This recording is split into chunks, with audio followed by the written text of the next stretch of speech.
प्रिय विद्यार्थियों, स्वागत है आपका मैथ्स के गुरुजी यूट्यूब चैनल में। तो आज हम नए चैप्टर के साथ आए हैं। मैथ्स गणित कक्षा 7 चैप्टर 3 तीसरा चैप्टर आज से स्टार्ट कर दिया हमने।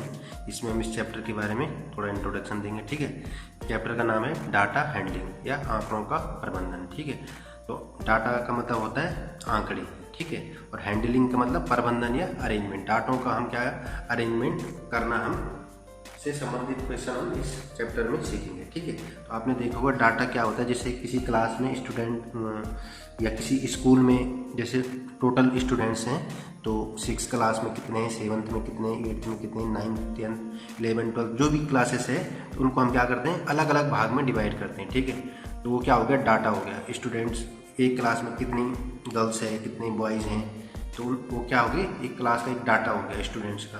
जैसे आजकल कोविड चल रहा है तो किस देश में कितने पेशेंट आ रहे हैं, कितने ज़्यादा सीरियस हैं, कितने ठीक हो रहे हैं, ये सब क्या हो रहा है एक डाटा है ये। ठीक है, आप टीवी अखबारों में देखते होंगे कि किसी शहर का आज का तापमान क्या है, कितना अधिकतम था, कितना न्यूनतम था, कल कितना था, ठीक है, एक साल पहले इसी दिन कितना था। ये सब क्या है डाटा है। इस डाटा को क्या करा एक संग्रह करके रखा हुआ है। इससे हमें क्या होता है आसानी होती है किसी चीज़ को समझने में। ठीक है, जैसे आजकल विशेषकर देख रहे होंगे कि भारत में आजकल कोविड के 50,000 से ज़्यादा मरीज आ रहे हैं। ठीक है, तो ये किस उत्तराखंड में कितने आ रहे हैं, जम्मू कश्मीर में कितने आ रहे हैं, दिल्ली में कितने आ रहे हैं, महाराष्ट्र में कितना है। तो ये सब क्या आपको एक अखबार में देखे होंगे या वेबसाइट में देखे होंगे, एक सारणीबद्ध ढंग से लिखा रहता है कि कितने आज आए, किस स्टेट में आए, कितने मरीज ठीक भी हुए, कितने डेथ हुई। ये सब क्या है एक डाटा, इसको एक संग्रह करके रखा हुआ है। इससे हमको आसानी मिलती है। ठीक है, तो इसी से संबंधित ये चैप्टर है, तो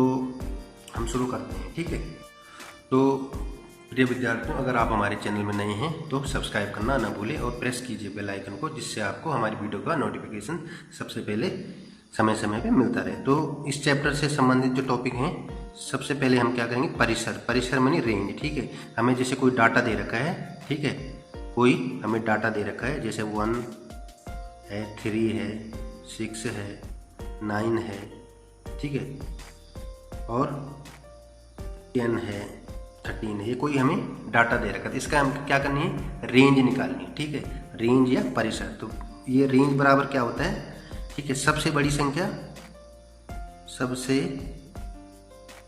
बड़ी संख्या में से सबसे छोटी संख्या घटा देंगे, सबसे छोटी संख्या।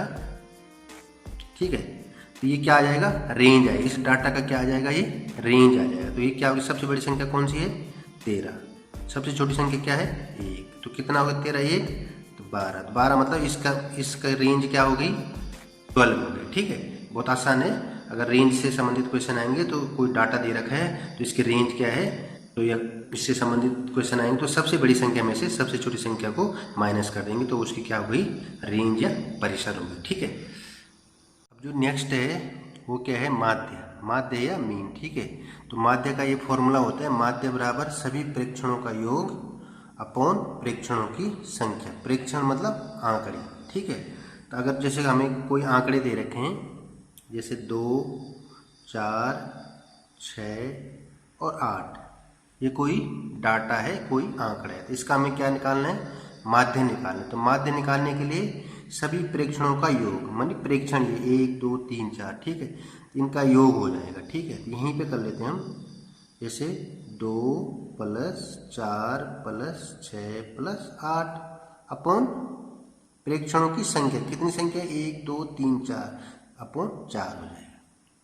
ठीक है, अगर किसी भी आंकड़े का माध्य निकालना हो या मीन जिसको इंग्लिश में बोलते हैं निकालना हो तो ऐसे ये फॉर्मूला हमें मालूम होना चाहिए। सिंपल सा है, सभी प्रेक्षणों का योग अपॉन प्रेक्षणों की संख्या। प्रेक्षण मतलब ये जो डाटा दे रखा हमको, ठीक है, कोई हमें इस तरह से डाटा दे रखा होगा तो उसका माध्य ज्ञात कीजिए। ठीक है, तो माध्य ज्ञात करने के लिए क्या करेंगे इनका योग प्लस उनकी संख्या कितने हैं वो, तो 1 2 3 4 जितने उतने में अपॉन डिवाइड में हो जाएगा। ठीक, तो बराबर क्या हो जाएगा 4 2 6 6 12 8 20 20/4 20/4 बराबर क्या हो गया 5, 4 पंजे 20, कितना हो गया 5।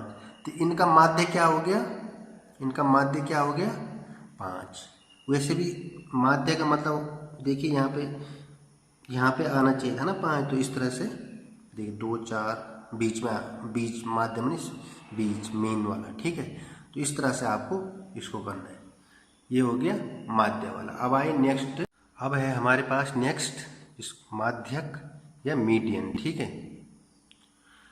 माध्यक का मतलब होता है सेंटर, बीच वाला, ठीक। अगर हमें कोई डाटा दे रखा है, इसका माध्यक निकालिए, तो कैसे निकालेंगे? तो माध्यक सपोज कोई डाटा दे रखा है 3 6 9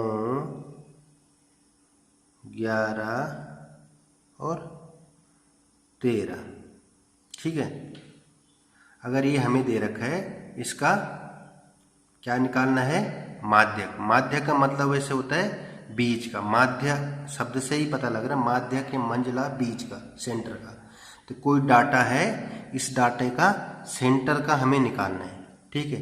तो सबसे पहले हम क्या करेंगे, इनको असेंडिंग या डिसेंडिंग ऑर्डर में लगाए। वो यहाँ पे तो ऑलरेडी असेंडिंग ऑर्डर में लगा हुआ है, ठीक है। अगर कोई संख्या ऐसी लिखी है 7 2 1 6 और 3, अगर ऐसी लिखी है तो इसको हम को सबसे पहले क्या करेंगे, चलो इसको अलग रहने दीजिए। जैसे ये कोई डाटा है, ठीक है, तो इसका क्या करेंगे, माध्यक निकालेंगे। तो कैसे? इसको सबसे पहले हम क्या करेंगे, असेंडिंग ऑर्डर में लगा देंगे। जैसे 1 के बाद क्या आएगा, 2 के बाद क्या आएगा, 3 के बाद क्या आएगा, 6 और 6 के बाद क्या आएगा, 7, ठीक है। अब इनका क्या करना है, माध्यक, ठीक है। तो इनका माध्यक, ठीक है। तो हमने इन संख्याओं को इस असेंडिंग ऑर्डर में लगा दिया, ठीक है। अब देखना है हमको बीच की संख्या कौन सी है। अब बीच की संख्या कौन सी है, यहाँ पे 3, ठीक है। 3 के देखिए लेफ्ट साइड भी 2 अंक हैं, राइट साइड भी 2 अंक है। इसका मतलब 3 क्या हो गई, माध्यक हो गया। इन आंकड़ों का माध्यक क्या हो गया, 3 हो गया। अगर इसी तरह से कोई और डाटा भी आपके पास होगा, तो आपको पहले असेंडिंग ऑर्डर या डिसेंडिंग ऑर्डर किसी एक में भी लगा के आपको बीच वाली जो संख्या होगी वो आपका क्या हो जाएगा, माध्यक हो जाएगा, ठीक है। अब आइए नेक्स्ट वाले पे। अब इसमें नेक्स्ट है बहुलक, ठीक है। बहुलक जिसको मोड बोलते हैं इंग्लिश में, ठीक है। बहुलक, अगर हमें कोई आंकड़े दे रखे हैं, जैसे 2 4 6 4 3 2 6 5 8, ठीक है, और 4 और 4, इस तरह से कोई आंकड़े हमें दे रखे हैं, ठीक है। इस तरह से हमें कोई आंकड़े दे रखे हैं ये। तो इसमें बहुलक निकालना है। बहुलक मानी कोई संख्या कितनी बार है, कितनी बार ज़्यादा है। तो यहाँ पे हमें देखना 2 कितनी बार आ रहा है, यहाँ पे 2 बार आ रहा है। 2 कितनी बार आ रहा है, 2 बार है। 4 कितनी बार आ रहा है, 1 2 3 और 4, 4 कितनी बार आ रहा है, 4 बार आ रहा है, ठीक है। 6 कितनी बार आ रहा है, 1 बार आ रहा है। 6 कितनी बार आ रहा है, 1 बार आ रहा है। अब देखिए 4 तो हमने ले लिया है। 3 कितनी बार आ रहा है, 3 सिर्फ 1 बार आ रहा है, ठीक है। और 5 कितनी बार आ रहा है, 5 1 बार आ रहा है। 8 भी 1 बार है। तो सबसे ज़्यादा कौन सी संख्या आ रही है, 4। तो 4 क्या हो गया, इन संख्याओं का बहुलक हो गया, ठीक है। 4 क्या हो गया, इन संख्याओं का बहुलक, मानी जो संख्या सबसे ज़्यादा बार रिपीट हो रही है वो क्या हो गया, बहुलक हो गया। अगर कोई और भी डाटा होगा तो उसमें सबसे ज़्यादा जो संख्या होगी वो क्या हो गया, उस डाटा का बहुलक हो गया, ठीक है। तो इस तरह से बहुलक हो गया, माध्यक हो गया। माध्य और परिसर को हमने आपको यहाँ पे संक्षेप में समझा दिया है, ठीक है। आगे जो प्रश्नावली शुरू होगी तो उसमें आप और अच्छी तरीके से एक्सरसाइज में समझ आएंगे, ठीक है। देखिए नेक्स्ट है इसमें दंड आलेख या ग्राफ्स, ठीक है। जैसे हमें दे रखा है यहाँ पे कोई अंक, पहले हम ऐसे लिखते थे, इनको हम ग्राफ में कैसे लिखेंगे। जैसे कोई मैथ्स में कितने नंबर हैं, 7 नंबर है। इंग्लिश में किसी के 6 नंबर है। हिंदी में 9 नंबर है। साइंस में 4 है और जीके में 5 नंबर है, ठीक है। किसी स्टूडेंट के इनको हम ग्राफ में कैसे दिखाना है, तो यहाँ पे क्या करेंगे हम, ये हम लिखेंगे, ये वाला जो है ये किसका है, अंक का, जो ऊपर की तरफ आ रहा है। ये क्या है, विषय। ये क्या हो गया, विषय। यहाँ हम विषय लिखेंगे, तो यहाँ पे लिखेंगे हम, ये हो गई मैथ्स, ये हो गई इंग्लिश, ये हो गई हिंदी, ठीक है, और साइंस और जीके। सपोज इन अंकों को हमने ग्राफ में कैसे दिखाना है, एक तरफ हमने क्या कर दिया, विषय लिख दे, एक तरफ हम क्या कर देंगे, अंक लिख देंगे। ठीक है, तो अंक हम यहाँ से शुरू कर दें। जैसे यहाँ पे 1 है, यहाँ पे 2 है, ये 3 है, ये 4, 5, 6, 7, 8, 9, 10 और 11 और ऊपर जहाँ तक भी जा सकता है। ठीक है, ये क्या हो गए, नंबर हो गए। ठीक है, ये अब देखिए मैथ्स में 7 नंबर लाए, तो मैथ्स का ग्राफ कहाँ तक चला जाएगा, यहाँ तक। कहाँ तक, यहाँ तक, ये यहाँ तक चला गया मैथ्स का। ठीक है, मैथ्स का ये मतलब 7 नंबर लाए तो मैथ्स का ग्राफ चला गया यहाँ तक। ठीक है, इसी तरह इंग्लिश में कितने नंबर हैं, 6 नंबर, तो 6 कहाँ पे है, यहाँ पे है। 6 देखिए इस सीट पे है ना, तो यहाँ पे आएगा।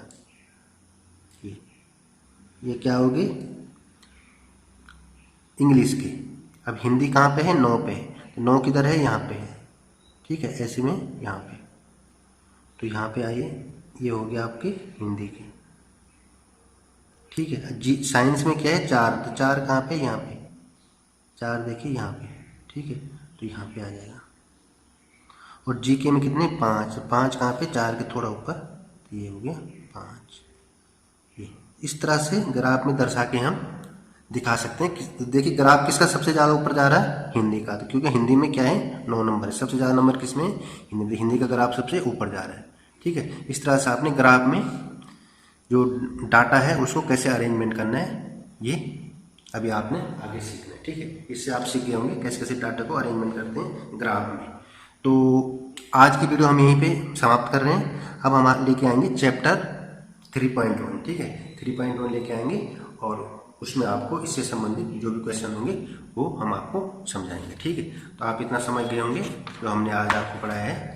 परिसर हो गया, माध्य हो गया, माध्यक हो गया, बहुलक के कैसे निकालते हैं और ग्राफ में किसी डाटा को कैसे अरेंजमेंट करते हैं। ठीक है, तो आज के लिए इतना ही।